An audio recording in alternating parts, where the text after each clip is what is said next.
ایک کردار کی بات کر رہا ہوں، 3 سال پہلے کی بات ہے۔ میں نے کیمرے میں سپروائزر کو کہا کہ ایک بچہ دروازے کے اندر آ گیا اور دا جیب را پڑسیدلے غنتے تھے کہ نظر آ رہا ہے کہ بچے کے جیب میں کچھ ہے۔ اب سیکیورٹی پوائنٹ آف ویو سے ہم کرتے یہ ہیں کہ جیب میں اگر کچھ ہے تو اٹ مینس کہ اس نے پسٹل باندھی ہوئی یا پھر کوئی بوتل ہے یا جو بھی ہے، ایسڈ ہو، کوئی خطرناک چیز ہے۔ تو سیکیورٹی کے لحاظ سے سپروائزر کو میں نے کہا اس بچے کو چیز کرو، اس بچے کے پیچھے آؤ، پیار سے ان سے پوچھو کہ بچے تمہارے جیب میں کیا ہے۔ وہ بچہ دروازے سے آیا، اس طرف آیا، ادھر بیٹھ گیا۔ اب میں کیمرے میں دیکھ رہا ہوں، وہ ایوب صاحب آ گئے، اس کو بولا بچے استاد سنوں دے جی زمانو مسدولہ، آپ کے جیب میں کیا ہے؟ تو جیسے اس نے کہا جیب میں کیا ہے، اس نے جیب کو اس طرح پکڑ لیا۔ کہتے دکھاؤ کیا ہے جیب میں۔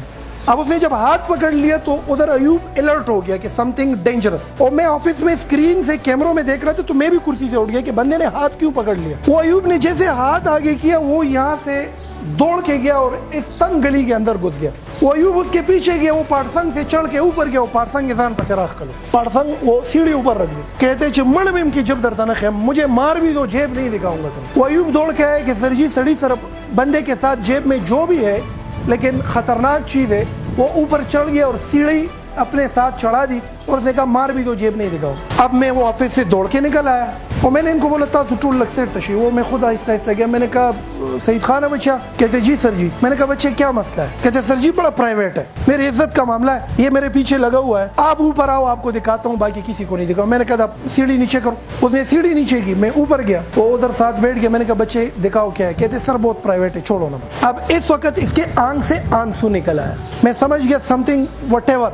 میں نے کہا اللہ کو حاضر ناظر جان کر کسی کو نہیں بتاؤں گا، بتاؤ تمہاری جیب میں کیا ہے؟ وہ جیب سے ہاتھ نکال کے اخبار میں 2 روٹیوں کے درمیان آدھا پیاز کا ٹکڑا پڑا تھا۔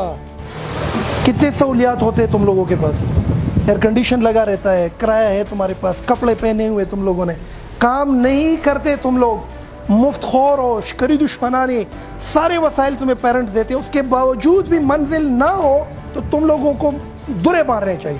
اس بچے کے جیب سے وہ 2 روٹیاں، وہ پیاز، اتنا بڑا سبق سکھا گیا مجھے اس وقت کہ میں حیران کر کے رکھ دیا۔ میں نے کہا بچے یہ کیا ہے؟ کہتے صبح 3:30 بجے میں منڈی جاتا ہوں، سارا دن ہاتھ گاڑی سے یہ ساگ اٹھاؤ، ادھر رکھو، بادرنگ اٹھاؤ، ادھر رکھو، آلو کی بوری اٹھاؤ، ادھر رکھو۔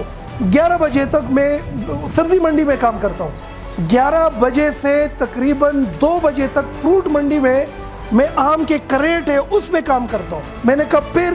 کہتے اس کے بعد اتنا کماتا ہوں کہ گھر میں بوڑھی امی کو کھلاتا ہوں، پھر جو بچ جائے میرے لیے پیاز کا یہ آدھا ٹکڑا اور یہ 2 روٹیاں بچتی ہے یہ میں کھاتا ہوں، اس لیے میں نے نہیں نکالا۔ میں نے کہا یہ لوگ میرے مذاق نہ اڑائے۔ میں نے کہا پھر؟ کہتے پھر انگریزی پڑھنے کے لیے آتا ہوں۔ میں نے کہا وہ میرے پیچھے، ان کا استاذ بلایا، میں نے کہا اس بچے کی پرفارمنس بتاؤ۔ کہتے A گریڈ لے رہا ہے ابھی تک۔ کہتے کبھی چھٹی کی؟ کہتے نہیں کی چھٹی۔ اس بچے کے ہاتھ اس دن میں نے چوم لیے تھے اور وہ آج ایک بڑے مقام پر ہے۔ اگر یہ چیز فیس بک یا یوٹیوب پر چلتی ہے وہ ضرور اس واقعوں کو کوٹ کریں گے۔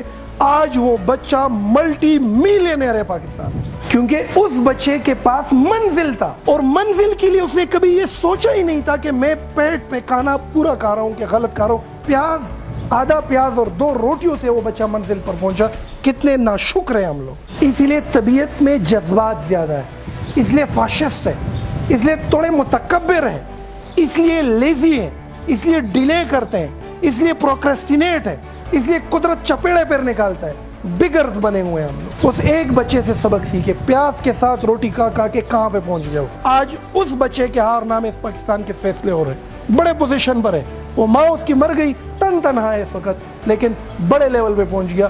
زندگی رہی ملاقات کرواؤں گا آپ لوگوں کی اسی سٹیج پر اس بچے کے ساتھ۔ تو ناشکرے نہ بنے، منزل کے لیے خون نکالے اپنا، پیٹ پہ پتھر تک باندھ لے، ڈریس کی پرواہ نہ کرے۔ ایک آیا تھا کہ میں پریزنٹیشن اس لیے نہیں کر رہا ہوں کیونکہ زما پوندی چاو دی ہوئے خلق بارا پورے خان دی۔ ان چیزوں سے آزاد ہو جاؤ۔ کچھ بچے کلاس نہیں لیتے کیونکہ وہ کہتے 3 دن سے نہائے نہیں ہے، پسینے کی بو آ رہی ہے، اس کی بھی پرواہ نہ کرو۔ دھوتی پہن لو، پٹے پرانے کپڑے پہن لو، پیوند لگاؤ کپڑوں میں۔ بادشاہ تو وہ ہے جن کے پاس منزل ہے یار۔